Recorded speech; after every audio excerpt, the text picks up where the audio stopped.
I want to divide my answer into two parts. One is the tangible aspects of it, and the other one are not is they're intangible, basically tangible and intangible. Okay, and not specific aspects of the culture. So I'll just talk about these two groups of elements. Okay, I see that now there's a lot of focus on the tangibles, like like eating out in the restaurants, of the food, nyonya ware, people buying and collecting nyonya ware, or they're collecting furniture, or they watch the entertainment. Even entertainment, the true nyonya, Baba Nyonya entertainment is not much anymore, But we have conventions and where there will be some singing, some dondang sayam, some keroncong, some dancing, joget, ronggeng, things like that, or even cha-cha-cha, right? Okay. Those are easily attainable and consumed. But I think more importantly, there should be more of a focus on what we call the intangible, which means, the traditions, what is done on certain days, like I mentioned, the Chinese New Year, there are many traditions that go behind the celebration, the meaning and the art behind food preparation. So things are done a certain way. Like I was talking about the acar, the chili acar. How much work goes behind it? What are the steps? If people are aware that it takes a few days of preparing it, and a few days of soaking it, before it's consumed, they probably will understand, appreciate it even more.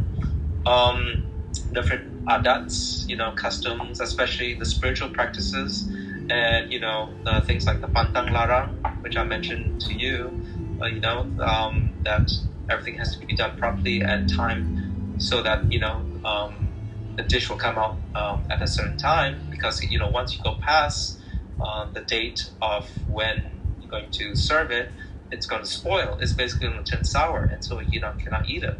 And we didn't have refrigerators back then, so that's a challenge. I feel that we have to imbue the intangible values to the people, to the general populace, for them to really, really appreciate the amount of effort and skill that go into the tangible parts of the culture. So, when you understand, what went into the achar, how much work went into it, when you understand, how pongte is made differently from, one person to another person, you feel more of a connection to the culture. I also feel that we have to teach others not only to be consumers, but to be creators also. By this, I mean the dishes have to be learned and cooked preferably with a family recipe and with the proper procedures, and not just eating it in a restaurant.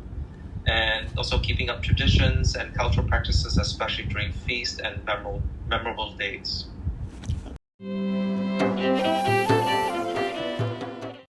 What are the main challenges faced in promoting and preserving the Baba culture today, regarding externally or internally? So internally, I think what it is that a lot of young people see the culture from a distance. Either they are disconnected from the cultural practices, or they see the culture as exotic or old-fashioned. So when they see it exotic, they don't see it as part of themselves. They see it as something that's actually foreign to themselves. When they see it as old-fashioned, they don't see it as applicable to their lives, applicable to their modern lives. Okay, and I think the other factor also is that the old guard, or the people who know the culture very well, hold on to the ways with a very firm fist, very tight fist, and they're quick to criticize if things are not done properly, or this can intimidate others, and gives them the impression that the old guard is not willing to let go a little bit on the culture, or their hold on the culture, which reinforces again that it's old-fashioned and not applicable to their lives. So those are the internal forces, I would say. Some people may criticize me for saying that, But that's my observation. Externally, there are pressures from modern living. We live a very fast pace, and unfortunately, it's very consumeristic, right? Well, but you don't have much time, so you want to quickly, grab something, quickly buy something, We tend to have a shallow perspective on culture, especially on the Baba Nyonya culture, and we live in an environment that doesn't promote, looking back, unless it's tangible, something that you can grab and buy, or it's an entertainment. Okay. The other forces, external forces, are government educational policies that enforces standard Bahasa or Mandarin in Chinese schools. So a lot of young people are losing their linguistic connections, to the language itself. I would say a lot of cases in Singapore, where a lot of them do not know how to speak Baba Melayu anymore. The pressure to modernize and become westernized is definitely another thing. Discarding old ways, or looking at old ways as old-fashioned and um, not modern enough, I guess. Especially the spiritual practices. Okay. And people changing their religions also. Okay. Tanam melur tanah. I think right now I feel like there's new group of Baba Nyonya where they call them modern Baba Nyonya. So over the year, have you personally seen any transformation or adjustment to the cultural custom in your family or the surrounding? If so, how do you feel these changes in terms of possible loss of cultural identity? So I feel there's more interest in the culture, as you pointed out, there's modern Baba Nyonya, right? There's more interest due to social media. Like I've learned a lot of things on social media. Believe me, there are a lot of things that I've learned. There are a lot of people promoting, sharing ideas and things like that. There are publications. I've got a lot of books. There are conventions every year. There are museums. Unfortunately, I can't go to conventions. During because I'm a teacher. Very hard for me to get time just for something like this, and it's far away, right? But despite all of these elements that are going on, out there, I feel that there's no collective effort to imbue the culture despite cultural groups and conventions. I feel that these events more or less reinforce what people already know or practice. Some say that there's a renaissance of interest in the culture with more books and online material, but it will just sit there when people do not actively learn the various aspects of it or incorporate them in their lives. And I think that's the hardest part, is, taking ownership of the part of the culture and say, this is part of my life. This is how I'm going to incorporate into my life. Because a lot of people are very disconnected, or they'll probably not feel the sense of connection to the depth and meaning of a practice yet. Okay. There's a famous Baba, who does a role of a Nyonya on stage. The name is G.T. Lai in Singapore. Okay. And there was an article on Straits Times, I think a couple of weeks back. And basically G.T. Lai was asking people to continue and practice, the pantun or the back and call of Dondang Sayang before it dies out. I applaud that, that he is basically asking for, the continuation of a practice. But I feel that sometimes it's not going to go far enough, because there's no instruction or formal training offered for these skills to be practiced, and because these things are not skills that people have anymore. They're not common, and they're foreign to the current generation. And just by, making a plea, it's not good enough. I feel that certain customs have to be adhered with an understanding and respect. So in this case, I would mention that the dress wear, the baju kebaya, I think it needs to be honored more and modified with a certain taste level. So what I've seen is that the baju kebaya is open, okay, and you see the inside blouse basically showing, and so people are wearing casually, or sometimes they use it as a thin jacket without the kerongsang. So I think if we can honor, how things were done in a certain way with slight modifications, I think that's fine. But we need to understand, these traditions, I would say. Food has been modified to cater to the general population, and for convenience sake. And I think this has been a downfall in that sense. But forgetting that certain dishes also have certain roots, like wak, kaluwak, and pongte was made with pork, So if people can have pork, should understand that, the origins was made that way. And popia, we used to buying, the skins in the market, but actually the original way was made with a homemade egg dough skin.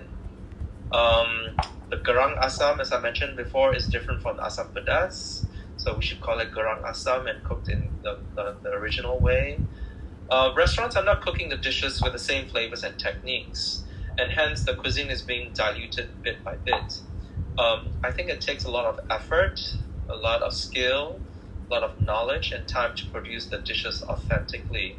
But some people and restaurants are taking shortcuts and hence producing inauthentic results or less than authentic results. More and more Peranakans have changed their religion from the Taoist Buddhist faith. And because of that, many adats are being lost, and some of these practices are even taboo or forbidden in their new faith. I'm not familiar with many altar practices because I never knew them as I was growing up as a Catholic, because my parents were, they converted in their high school days. But there are other traditions also that are vague for me, like death rituals, mourning, prayer rituals, that I really do not know much about. And it's something that I need to learn. But these are the intangibles that I'm talking about, that, if people can get back to understanding them and incorporating them, in their life. In your opinion, how can individuals or maybe the communities address this challenge to ensure the continued remains of the cultural heritage of Baba Nyonya? So, I've given a lot of thought to this, and part of it has to do with, writing my book and the last chapter, thinking of where's the culture going? It's been estimated that there are only less than 5,000 native speakers, people who are fluent in the Baba Melayu. And, that probably is a reflection of many people, the number of people who still practice the culture in their lives. And, it brings a lot of concern. But sadly, I think currently little is really being done, despite people making pleas and making calls to do so, even though there are studies out there, like, yours is a study, cookbooks and conventions, which is great, but I think more needs to be done. Most are just pleas, and, there are basically no, or there are barely any what I call setup of platforms that invite or instruct novices or young people about the aspects of the culture. I feel that the culture can only survive if the younger people take some ownership and transform it in ways that they see fit and relevant to their lives and times. Maybe part of the reason why this does not happen is because, as a role of guardians, the old guard is holding on to the culture so close, perhaps out of uncertainty of its future or fear of its eventual demise, death, Perhaps that has reinforced also the youth perspective that the culture is indeed stuck and it's just old stuff for them. But I'm proposing that the older generation has to let go a little bit to allow the youth to enter this realm and give them some free reign. In the United States, the Jewish Holocaust Museum has a project that asks younger people to interview the remainder survivors, of their experiences of the Holocaust, the Jewish Holocaust. And these become documents for people to read. what I suggest is that the Peranakan youth can take part in this intergenerational project that will interview members of their family in aspects of customs, language, daily practices, culinary arts, spiritual practices, adats, personal stories. It could be a project in which young people could use their phones to record their elders speaking on a chosen topic that is relevant or meaningful to them. Hopefully, this project will come with the trappings of social media, with some of them shared on the internet and filled with hashtags. I see some Peranakan young people using Instagram and TikTok as their main platform these days to promote their interest in the culture. So, how was growing up or being part of the Baba community shaped your identity and sense of belonging? Even though you are living abroad, not in Malacca but in the Washington, but how was being part of this community really shaped your identity and sense of belonging? So, I am fortunate enough, that, I've written books, I've given a lot of thought, about all these. And so I do think about it a lot, I think the challenge will be for a lot of people who, don't do the same amount of work as I do, I think that's where the challenge is. And the challenge is basically we live in environments where there are strong currents of what are called monoculturalism, where there's a dominant culture or there is a push for people to change their ways that seems to be like what everyone else is doing. And cultures like the Peranakan culture, are losing themselves to these strong cultural forces that dominate our lives, right? So culture, history, the shaping forces, the mindsets of its people, help us understand our environment in our own unique ways. And that's where I think we are losing, very quickly. To me, all these shaping forces are actually innate wisdom that have created and found in our ancestors, and that have shaped who we are today, even though we don't realize it. But by losing this, we break away from that innate wisdom or the innate river that will result in an identity that is ungrounded and wavering as it looks for meaning. So I think at one point in our lives, we realize that what makes me unique, what makes me different from the person next to me, the person down the road from me, or, as an immigrant, what makes me different from, the people in this country. In other words, our identity will become no different from another person if we are ignorant of our cultural background, and which will lead to what I call a decrease of cultural diversity. And in Malaysia, cultural diversity is a very strong point, and also in the United States. But I'm afraid that if we don't make connections, to our culture, our background, we will lose it, and there will be less cultural diversity. So I want to tell you, an event, an occurrence that happened to me recently. Actually, it happened in August this year. I went to visit my parents in Melbourne, Australia, and I got an email from a young man that said, I want to buy 2 copies from you, your first book. So I ordered the book. The publisher was in Melbourne, and so it went straight to him very quickly. And I was visiting my parents in Melbourne, and I said, I'm in Melbourne. If you want to, I will, sign your book for you. Let's meet up in a coffee shop, and I'll sign it for you. So when he arrived, he brought his 2 books with him, and he said, do you know I'm related to you? And I said, oh, really? How are you related to me? And he goes, oh, I am the son of your first cousin. I said, who's your mother?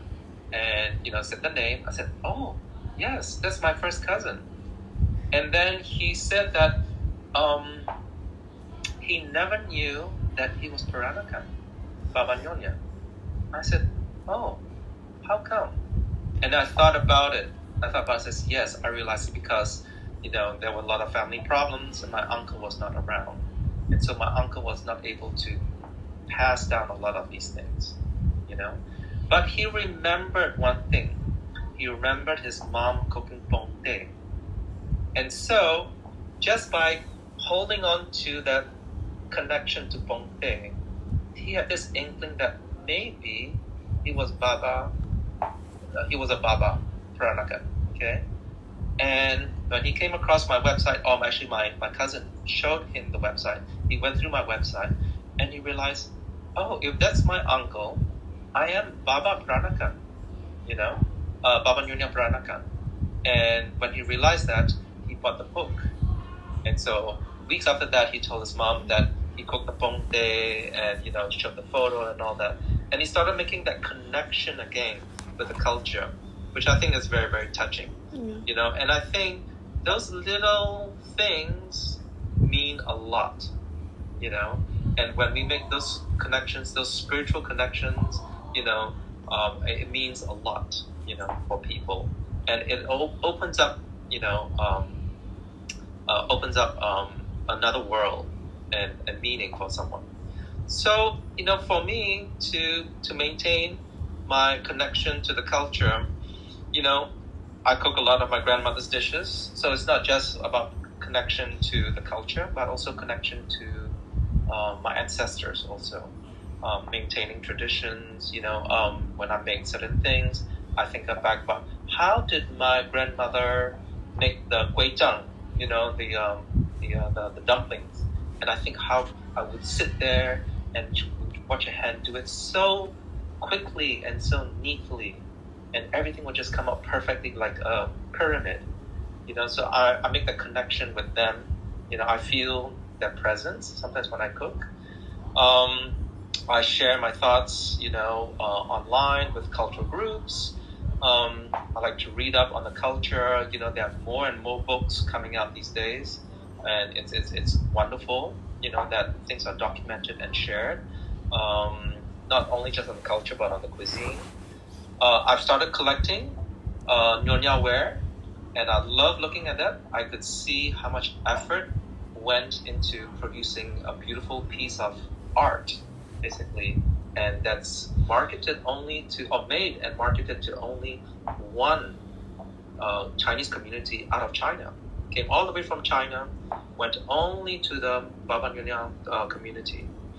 And from all of this, I just see how wide my culture was at one point, and the depth that went into it, And these are the driving forces that also maintain communities and provided meaning for them to figure out how to live, how to get through the difficulties of life, what are the challenges of life.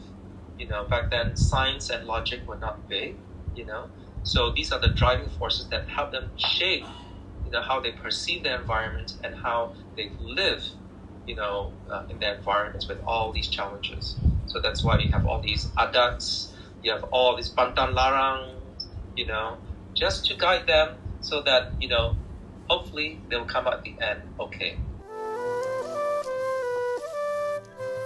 So, you said you published 2 books already, right?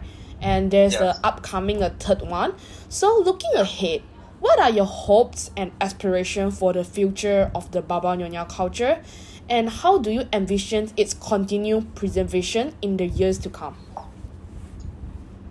Well, ever since I started writing my first book on the Peranakan culture, there are many platforms to share, on the culture online and conventions. And some people, are doing things like paid dinners where, people come over, they pay for the meals. And it's not just about the meals.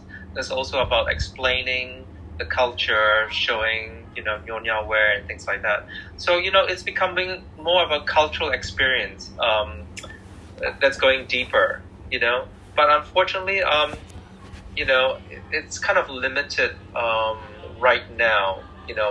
I hope to see more growth in the area, But I feel that the only way that the culture can thrive is not just in educating others, but by its own people, especially the younger generation, to learn and to practice aspects of it and incorporating them in their daily lives, modifying them as part of their, as part of their psyche, their thinking, and their world outlook too.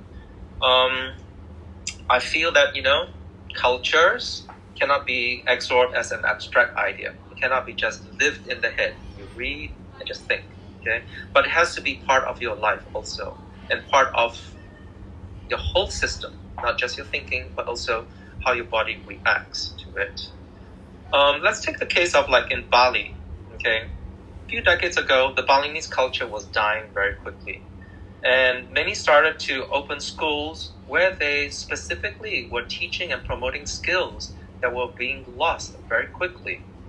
And this was done to directly pass on the skills so that the younger generation can value and incorporate them in their lives. So as long as these steps are not taken, knowledge of the culture, especially the Peranakan culture, will only live in books, videos, museums, and which creates what I call a static culture that is no longer vibrant. So what I envision and hope is that the younger culture will pick up the baton and a baton and keep the culture alive and vibrant. But this is only possible when the older generation or the old guard or the people who are very, knowledgeable of the culture, if they allow the youth to take charge of the direction of which they want to go, where they want to go, okay, what they want to do with the culture. So I see this as a two-pronged effort, okay, and both parties have to recognize and they have to encourage and support each other. One cannot just say, oh, okay, let's form a youth group and let them do whatever they want to do or learn whatever they want to learn. I think they have to have vested interest in the youth. And the youth will have a vested interest in the old and learn from each other. And so that's why what I proposed was that, the interview process and learning from the older people. So they have to show active interest in what they represent and what they're doing and their efforts, and not just, letting them be. You could say the young have to live in the old as well as the old in the young. And there's a Buddhist saying by, a Buddhist teacher, Thich Nhat Hanh, say that we are interbeings living in each other. And, when we recognize that we're living in each other, the forces, when we support and, take interest in each other's efforts, we become like a river and we'll come one again. And I think that can help, to make the culture strong.